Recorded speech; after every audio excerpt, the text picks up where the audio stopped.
Dapur Pusaka Laler Manggeng. Dapur Pusaka Laler Manggeng. Dapur Pusaka Laler Manggeng. Pusaka ini dipergunakan untuk eksekusi hukuman mati yang sudah dilakukan ketok palu pemvonisan. Nah, pada saat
Selamat siang, salam rahayu untuk Anda semua. Ketemu lagi, jumpa lagi, dan tetap semangat di bulan Ramadan ini.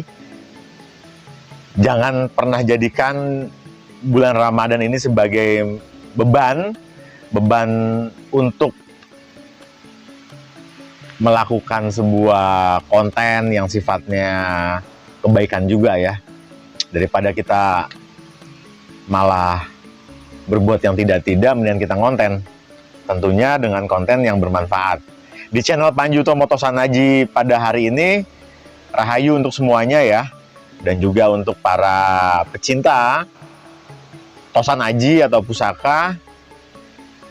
Ada yang terbaru dari kami, sebuah pusaka. Sebenarnya bukan baru kami dapat, namun baru ada waktu luang di sela-sela kesibukannya kami semua, maka pada hari ini kita akan ulas dan akan kita babar sebuah pusaka yang betul-betul menurut kami masuk ke dalam jajaran pusaka langka.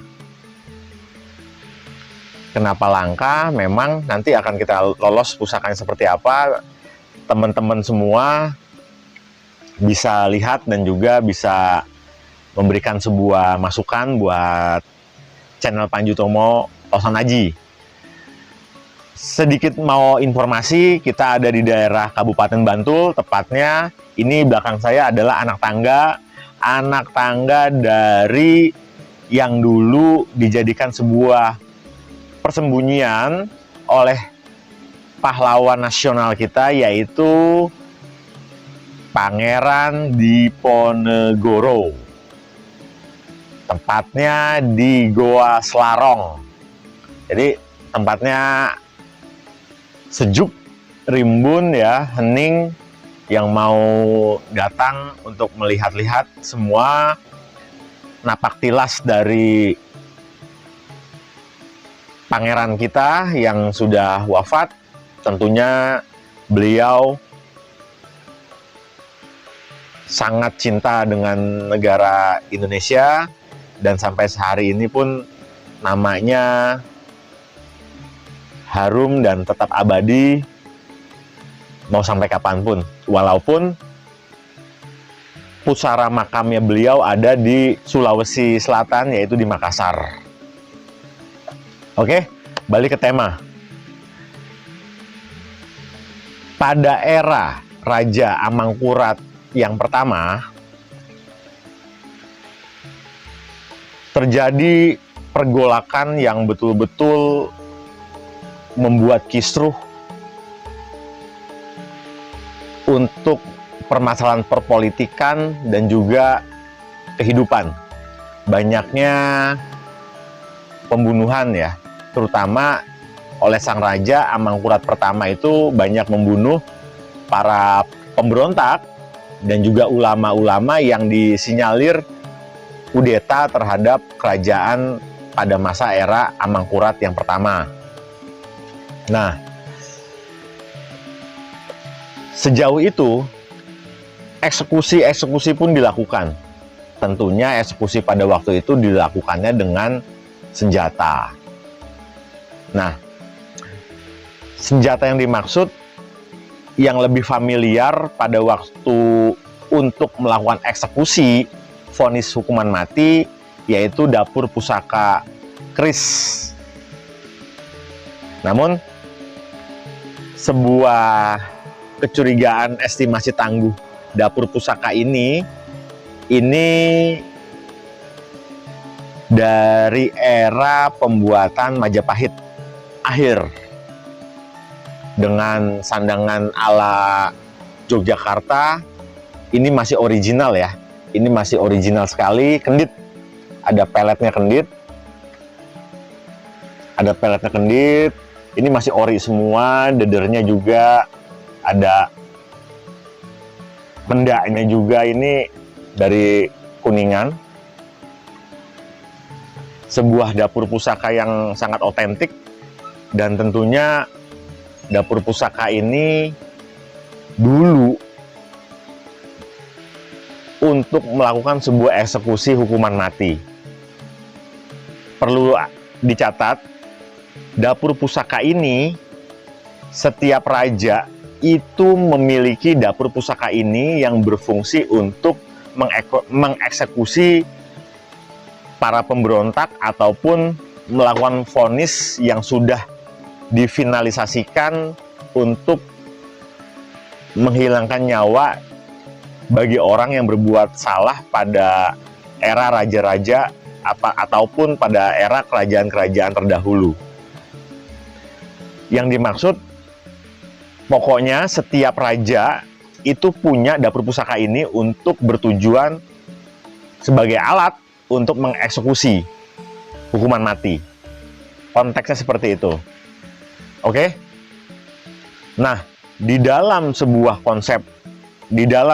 konsep hukuman mati, jadi konteksnya setiap raja memiliki pusaka ini. Pusaka ini tidak seperti pusaka yang pada umumnya yang banyak para empu buat ya. Contoh, sengklat, sabuk inten, nogo dalam arti yang berreliefan nogo, singo. Keris ini tampilnya sangat beda. Jadi memang sudah masuk dalam dunia pertosan ajian. Dapur pusaka ini sangat langka karena produksi yang sangat terbatas. Untuk teman-teman semua, kita akan lolos pusakanya untuk kita lihat sama-sama ya. Jadi biar tahu semua.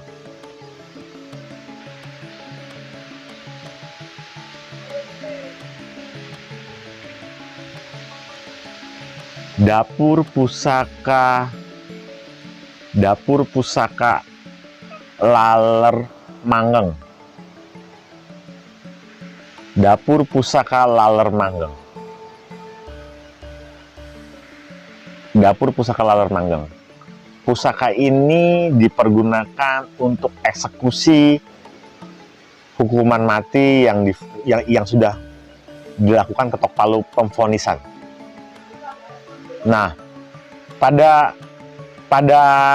saat melakukan pengeksekusian, tuah dari pusaka ini yang akan menghipnotis para rakyat yang melihat dan juga mendengar atau menyaksikan langsung hukuman eksekusi mati, mereka akan terhipnotis seakan-akan tindakan yang dilakukan untuk menghilangkan nyawa ataupun melakukan hukuman mati itu dampaknya sangat positif.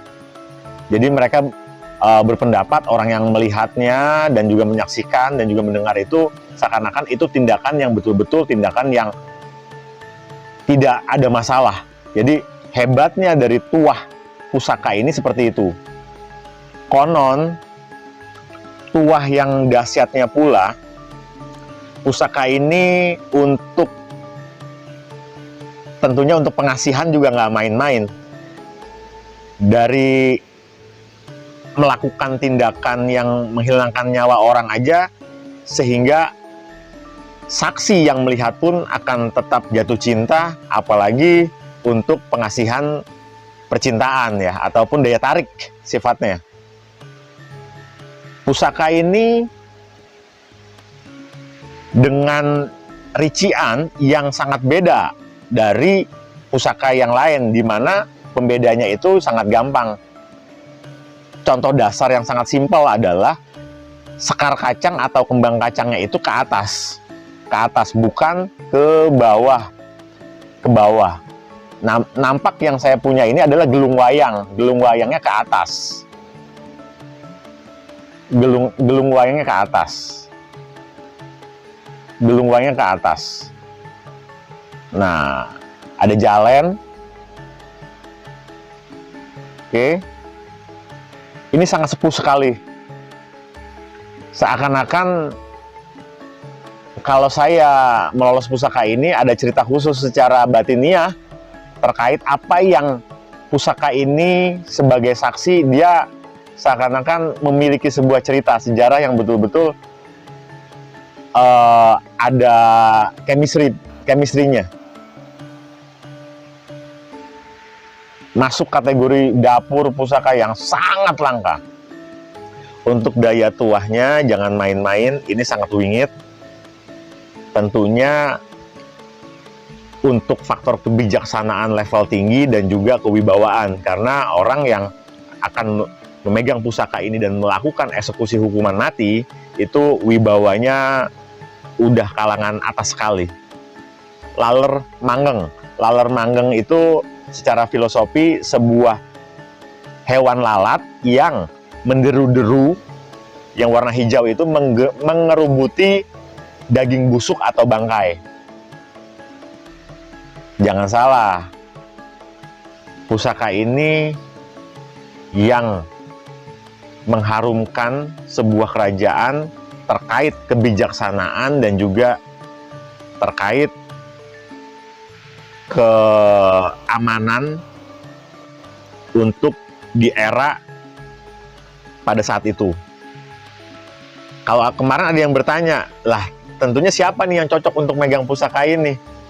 Ya kalau saya pribadi mungkin kalau kita berbicara saat ini, negara khususnya ini bisa oleh MA atau jaksa, apalagi ini ditangguhkan di era Majapahit. Namun familiarnya ini di era Amangkurat pertama, karena Amangkurat pertama itu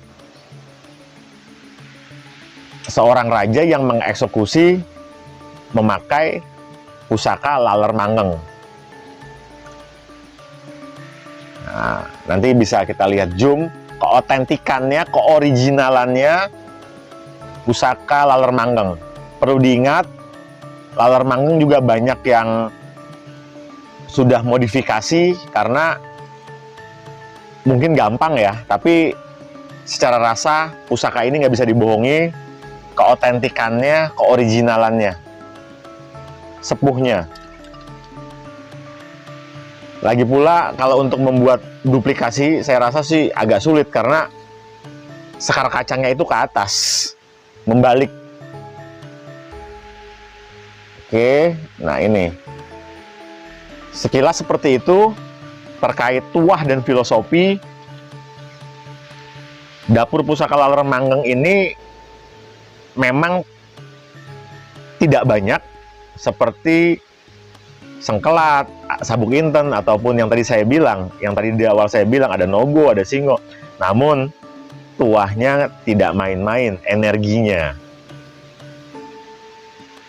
Buru, dan sangat diburu oleh para kolektor. Masuk kategori dapur yang langka, laler manggeng. Oke, rawatlah pusaka dengan sepenuh hati. Ayo kita pertahankan apa yang sudah menjadi saksi ataupun sebuah warisan dari para leluhurnya kita.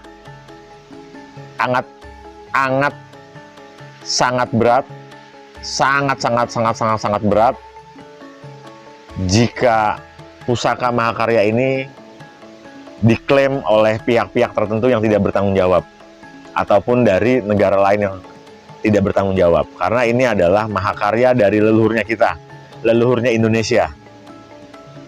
Rawatlah pusaka dengan sepenuh hati, insya Allah Gusti Ilahi Robi memberkati. Laler manggeng. Rahayu untuk semua.